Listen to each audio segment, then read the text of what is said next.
दोस्तों, ये बात उस समय की है जब जैस की उम्र करीब 25 से 26 साल के बीच में थी। और आप लोगों को पता तो होगा ही कि गांव में इस उम्र के लोगों को बच्चों के बाप बन जाते हैं। इसका मतलब यही है पवित्र बंधन में बंध जाते हैं। हाँ, तो जैस की भी शादी हुए करीब लगभग 6 साल हो गए होंगे और उसके 1.5 से 2 साल का पहले ही गोना हुआ था। उस समय जैस घर पर ही रहता था और अपनी भी कौम की पढ़ाई पूरी कर रहा था। ये घटना जब घटी उस समय जैस एक 20 से 25 दिन की सुंदर बच्ची का पिता बन चुका था दोस्तों। और हाँ, एक बात मैं आप लोगों को बता दूं कि जैस की बीवी बहुत ही निडर स्वभाव की थी। ये बात बताना इसलिए जरूरी है कि इस कहानी की शुरुआत में इसकी निडरता की अहम भूमिका इस कहानी में हमको देखने को मिलेगी। दिन की बात है दोस्तों, जैस की बीवी ने निडरता का एक परिचय दिया और अपनी नन्ही बच्ची और जैस को तर पर ही सोता हुआ छोड़कर सुबह 4 बजे उठ गई थी। करीब 10 से 12 साल पहले तक तो पहले के टाइम पे ऐसा हुआ करता था कि महिलाओं को खेतों में घर से बाहर की ओर जाना पड़ता था, जो कि ये काम सिर्फ सुबह जल्दी उठकर ही करना पड़ सकता था और घर की सब महिलाएं साथ में चली जाती थी। अगर सब महिलाएं साथ में नहीं जाती तो 1 या 2 महिला जरूर साथ में जाती थी, क्योंकि उस टाइम पर घर में टॉयलेट नहीं हुआ करते थे। महिलाएं सभी लोगों के जागने से पहले ही खेतों में जाकर वापस आ जाती थी दोस्तों। ऐसा नहीं था कि जैस की बीवी पहली बार 4 बजे जग गई थी, लेकिन वो रोज हर सुबह 4 बजे ही जग जाती थी दोस्तों। और अपने दिनों की तरह उसने भी उस दिन भी सुबह 4 बजे जग गई। पर उसने किसी महिला को अपने घर में किसी महिला को जगाया नहीं और अकेले ही खेतों की ओर चले जाती है, जिसका बच्चा अभी 6 महीने तक का भी नहीं हुआ था और उसको अलवाती बोलते हैं। और ऐसा कहा जाता है कि महिला पर भूत प्रेत की छाया जल्दी पड़ जाती है या फिर भूत प्रेत ऐसी महिलाओं को जल्दी अपनी चपेट में ले लेते हैं। दोस्तों, ये कहानी सिर्फ और सिर्फ आपके लिए मनोरंजन के लिए है।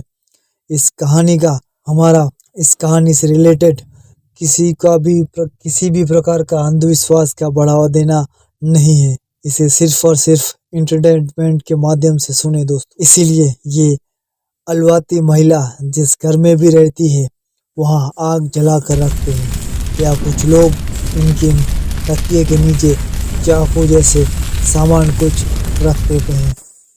खैर दोस्तों, जैस की बीवी अपनी निडरता तो दिखाई और वो निडरता उस पर ही भारी पड़ी।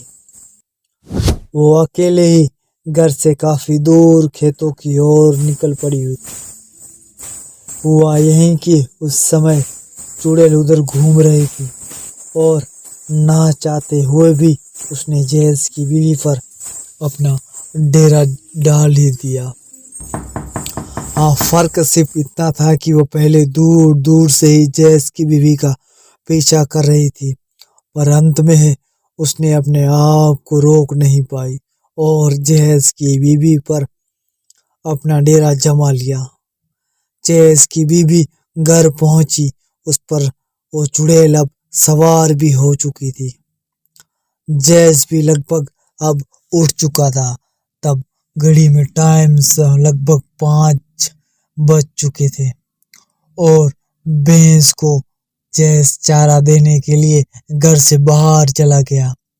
जब वो घर में वापस आया तो अपनी बीवी की इन सारी बदली हुई हरकतों को देखकर वो खुद भी चौंक उठा।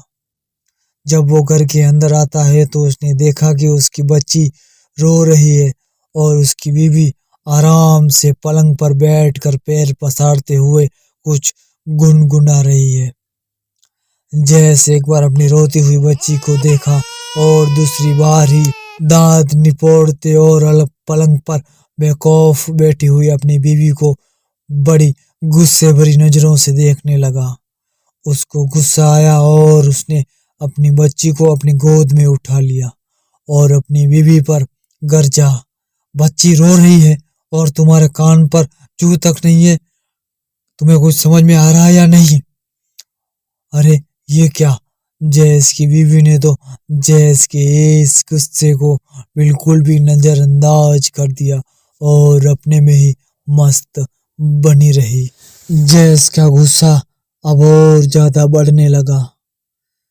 थोड़ी देर बाद ही जैस की भाभी वहां पर आ जाती है और जैस की गोदी में से उस बच्ची को लेते हुए उसे बाहर जाने को कह देती है। अरे ये क्या! जैस का गुस्सा तो अब और भी बढ़ जाता है। उसे समझ में नहीं आ रहा था कि आज भला उसके साथ क्या हो रहा है। जो औरत, उसकी बीवी अपनों से बड़े, अपनों से बड़ों के उस घर में आते ही पलंग पर से खड़ी हो जाती, बड़ी तमीज के साथ उनके हाव भाव पूछती, उनके सामने बड़ी ही तमीज दिखाती। आज वही बीवी उसकी भाभी के आने के बाद भी पलंग पर बड़े आराम से बैठी है और मुस्कुरा रही है। खैर दोस्तों, जैस तो कुछ भी समझ नहीं पा रहा था, लेकिन उसकी भाभी को धीरे धीरे करके अब सब कुछ समझ में आ गया था और वो हंसने लगी। जैस को अपनी भाभी का हंसना एक पागलपन लगा और वो अपने भाभी से बोल पड़ा, अरे आपको भला क्या हुआ है? ये उल्टी फुल्टी हरकतें कर रही है और आप हैं कि हंसे ही जा रही हैं। जैस के इतना कहते ही उसकी भाभी ने उसे मुस्कुराते हुए जबरदस्ती बाहर जाने के लिए कहा और यह भी कहा कि बाहर से दादाजी को बुला कर ही आना। जैस सब समझ गया और वो बाहर न जाकर अपनी बीवी के पास ही पलंग पर बैठ गया। इतने ही देर में जैस के घर की सभी महिलाएं वहां एकत्रित हो जाती हैं और अगल बगल के घरों में भी कुछ महिलाएं, औरतें जैस के घर पर आ जाती हैं। अरे भाई, गांव में इन सब बातों को फैलते हुए कोई भी देर नहीं लगती। और तो और अगर बात भूत प्रेत की हो तो और भी लोग बड़े मजे से लेकर हवाई जहाज की तरह रफ्तार से फैला देते हैं। हाँ, तो जब मैं आपको बता दूं कि जैस के कमरे में लगभग 10 से 12 मर्द और औरतों का अब जमावड़ा हो चुका था और जैस ने भी सबको मना कर दिया था कि यह खबर खेतों की ओर गए दादाजी के कान तक बिल्कुल भी नहीं पहुंचनी चाहिए। दरअसल वो अपने आप को लोगों की नजरों में बहुत बुद्धिमान और निडर साबित करना चाहता था। दोस्तों, वो तनकर अपनी बीवी के सामने जोश से बैठ गया और अपनी बीवी से कुछ जानने के लिए प्रश्नों की बौछावर शुरू कर दी। जैस कहता है, कौन हो तुम? जैसी भी कुछ नहीं बोलती, सिर्फ और सिर्फ अभी भी मुस्कुरा रही थी। जैस ओझाओं की तरफ फिर गुर्राया, मुझे ऐसा वैसा ना समझ, मैं तुमको अभी क्या भी भस्म कर दूंगा। जैस की बीवी फिर से मुस्कुराई, पर इस बार थोड़ा तन कर बोली, तुम चाहते क्या हो? बहुत सारे लोगों को वहां पाकर अकड़े बाजू जैसा बोला, तुम मत बोल, मेरे साथ सिर्फ रिस्पेक्ट से बात कर। तुम्हें पता नहीं कि मैं कौन हूँ? मैं कुमार हूँ, कुमार। उस पर भी मैं बजरंगबली का भक्त हूँ। जैस के इतना कहते ही उसकी बीवी थोड़ा अब सर पकड़ कर बोली, मैं श्रीफल की चुड़ैल हूँ। अपनी बीवी के मुख से इतना सुनते ही तो जैस को और भी जोश आ गया। उसे लगा कि अब मैं वास्तव में इस पर काबू ही पा लूंगा। वहां खड़े लोग एक नजर से जैस और उसकी बीवी की बातों को बड़े ध्यान से सुन रहे थे और मन ही मन प्रसन्न भी हो रहे थे। अरे भाई, मनोरंजन जो था।